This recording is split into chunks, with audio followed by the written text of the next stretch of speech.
ये वाली प्रॉब्लम भी हम लोगों ने 2024 में की हुई है और फिर से रिपीट हो रहा है। Proton and electron will have same de Broglie wavelength, दोनों की डी ब्रॉगली वेवलेंथ सेम है।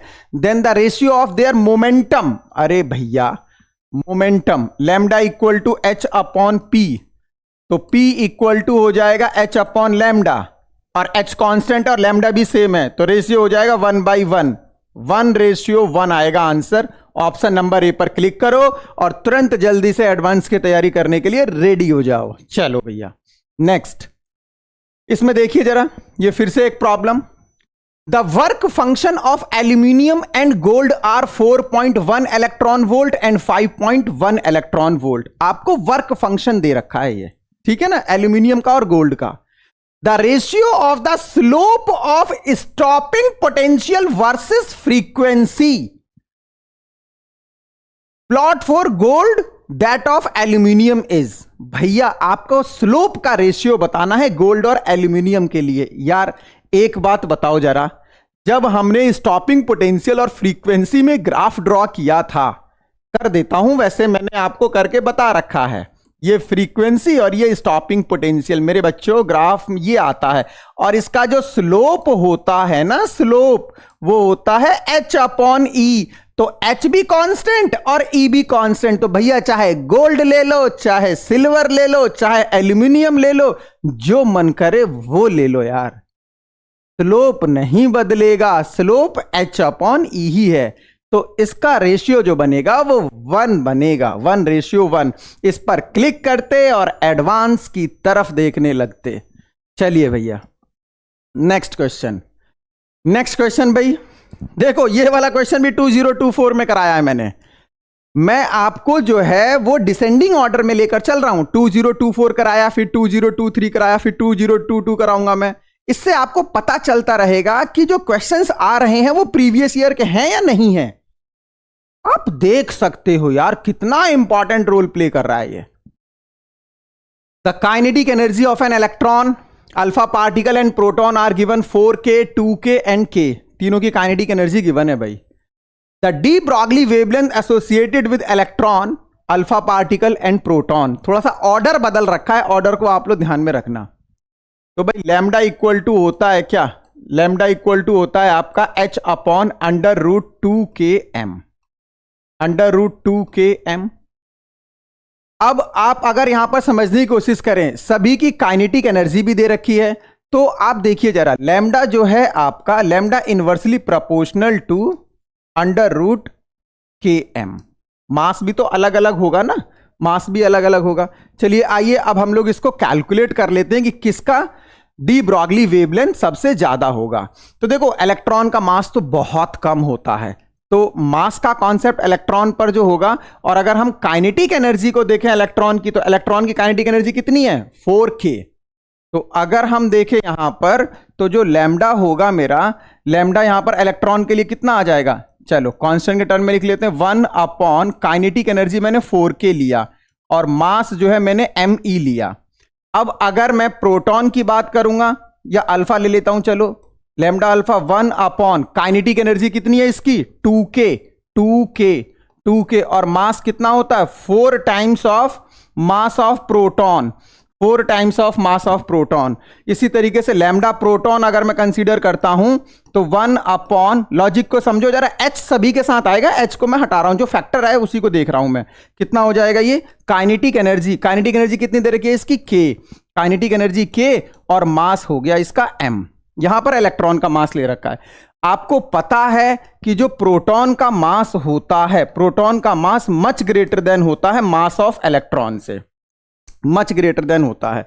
तो आप मुझे बताइए, ये वाला जो फैक्टर है, ये वाला जो फैक्टर है आपका, इसमें लैम्डा ई सबसे ज्यादा बैठ रहा है। भाई ये जो फैक्टर आएगा आपका सबसे कम बैठेगा ना, क्योंकि एम ई की वैल्यू सबसे कम है। अब आप आइए जरा, इसके बाद देखिए यहां पर क्या है, k इंटू एम है, फिर ये कम बैठेगा, और ये कितना है, ये वाला आपका हो जाएगा 4 2 8, ये इसके 8 टाइम्स बैठ रहा है प्रोडक्ट, तो सबसे कम तो ये हुआ ना। तो ऑप्शन नंबर आप देखिए ना, ये वाला, एग्जाम हॉल में बैठ के आपको यार यही तो देखना है कि जल्दी से हम सही ऑप्शन पर पहुंचे कि कौन सा सही ऑप्शन है। तुरंत पता चल रहा है इलेक्ट्रॉन का डी ब्रॉगली सबसे ज्यादा, फिर प्रोटॉन का, और फिर सबसे कम अल्फा का। आइए नेक्स्ट टॉपिक की तरफ चलते हैं, जो कि हमारा जेई मेंस फरवरी से है। ये भी जो हमारा जेई मेंस फरवरी में, यार ये तो सीबीएसई बोर्ड एग्जाम में भी आया हुआ क्वेश्चन है ये, जिसको जेई मेंस 2023 में पूछा गया, ये सीबीएसई के एग्जाम में भी आया हुआ है। एक थ्रेशोल्ड फ्रीक्वेंसी है एफ नॉट, और जब लाइट आपने 2 एफ नॉट डाली तो उस टाइम पर जो वेलोसिटी है वो v1 है इलेक्ट्रॉन की। अब आपने फ्रीक्वेंसी को इंक्रीज करके 5 एफ नॉट कर दिया, तो जो इलेक्ट्रॉन एमिट हो रहा है उसकी वेलोसिटी v2 है। v1 v2 का रेशियो बताना है, देखना यार ये फॉर्मूला लग जाएगा इसमें, 1/2 mv square, v max square, that is kinetic energy. कितना हो जाएगा टोटल में से, टोटल h न्यू में से क्या करो, वर्क फंक्शन को माइनस कर दो। तो आइए केस 1 देख लीजिए, 1/2 mv1 square equal to h, कितनी फ्रीक्वेंसी आ रही है 2 एफ नॉट, और थ्रेशोल्ड कितनी है एफ नॉट, तो कितना हो गया मेरे बच्चों h एफ नॉट आएगा ये 1/2 mv1 स्क्वायर। ठीक है, अब सेकंड केस में क्या कर दिया देखना जरा, बहुत सिंपल है ना। सेकंड केस में हमने 5 एफ नॉट कर दिया, तो जब सेकंड केस में हम 5 एफ नॉट कर देंगे तो 1/2 mv2 square equal to h into 5 F naught minus h F naught, आपका वर्क फंक्शन तो उतना ही रहेगा, तो ये हो जाएगा 4h एफ नॉट। अब आप यार डिवाइड कर लो, साफ साफ पता चल रहा है हमें क्या निकालना है, हमें यहां पर v1 टू द v2, तो जब हम डिवाइड करेंगे v1 टू द v2 1/4, और 1/4 के बाद अंडर रूट लगाऊंगा तो 1/2 आ जाएगा, क्योंकि इधर स्क्वायर है। सो फाइनली कितना आ जाएगा 1/2। सीबीएसई के एग्जाम में भी आया हुआ है, वैसे सारे ही क्वेश्चन सीबीएसई के एग्जाम में भी आए हुए हैं यार।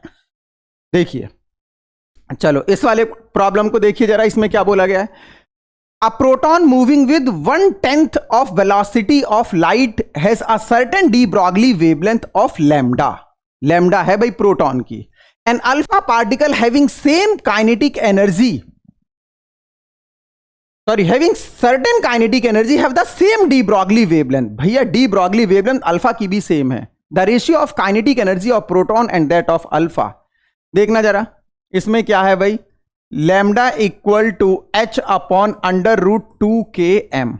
डी ब्रॉगली वेवलेंथ सेम है, तो जब डी ब्रॉगली वेवलेंथ सेम है तो ये कितना हो जाएगा, आपको काइनेटिक एनर्जी का रेशियो बताना है, तो काइनेटिक एनर्जी का रेशियो कितना हो जाएगा समझो जरा, ये हो जाएगा आपका मेरे बच्चों, अगर मैं देखूं तो lambda proton equal to lambda alpha, तो यहां पर आ जाएगा h upon under root 2km, क्या हो जाएगा ये proton equal to h upon under root 2km, किसके लिए अल्फा के लिए।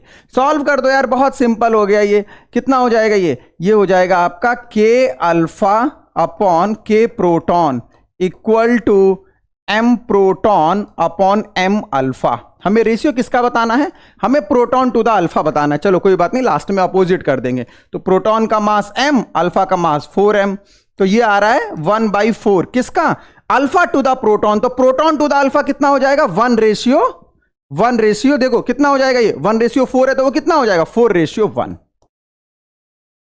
भाई यहां पर मैंने k alpha upon k proton निकाला, अगर मैं k proton upon k alpha निकालूंगा तो अपोजिट 4/1। ये भी क्वेश्चन हमने किया था 2024 में। अब आइए जेई मेंस 2023 जनवरी, इसमें जो है क्या बोला गया है, if two metal A and B are expose to radiation of wavelength 350 nanometre, the work function of metal A and B, दोनों का वर्क फंक्शन दे रखा है भाई, फिर आपको करेक्ट ऑप्शंस बताना है। तो कुछ ऐसा ही बोला गया सभी ऑप्शन में कि कहां से एमिट होगा कहां से नहीं एमिट होगा, तो इस तरीके क्वेश्चन को देखें, वर्क फंक्शन तो दिया हुआ है, कितनी वेवलेंथ डाल रहे हैं हम 350, पहले हम देख लेते हैं 350 से कितनी एनर्जी बनेगी, एनर्जी देख लेते हैं जरा। 350 से एनर्जी बनेगी hc अपॉन लैम्डा जूल में, और लगे हाथ e से डिवाइड कर देंगे तो इलेक्ट्रॉन वोल्ट में। चलो h की वैल्यू डालना जरा, 6.63 इंटू 10 टू दी पावर -34, और c 3 into 10 to the power 8।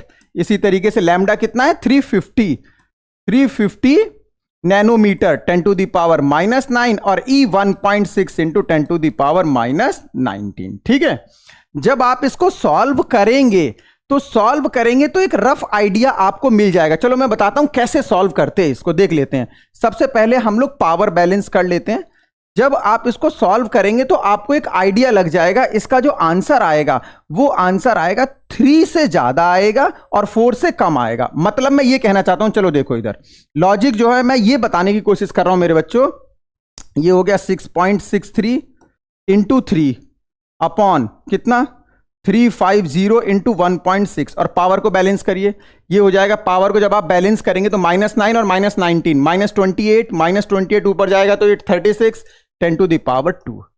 तो आप जब सॉल्व करेंगे तो देखेंगे कि इसका जो वर्क फंक्शन आ रहा है इससे तो कम आ रहा है और इससे ज्यादा। ये जो एनर्जी आएगी ये 3 और 4 के बीच में आएगी, एक रफ आइडिया लग जाएगा आपको।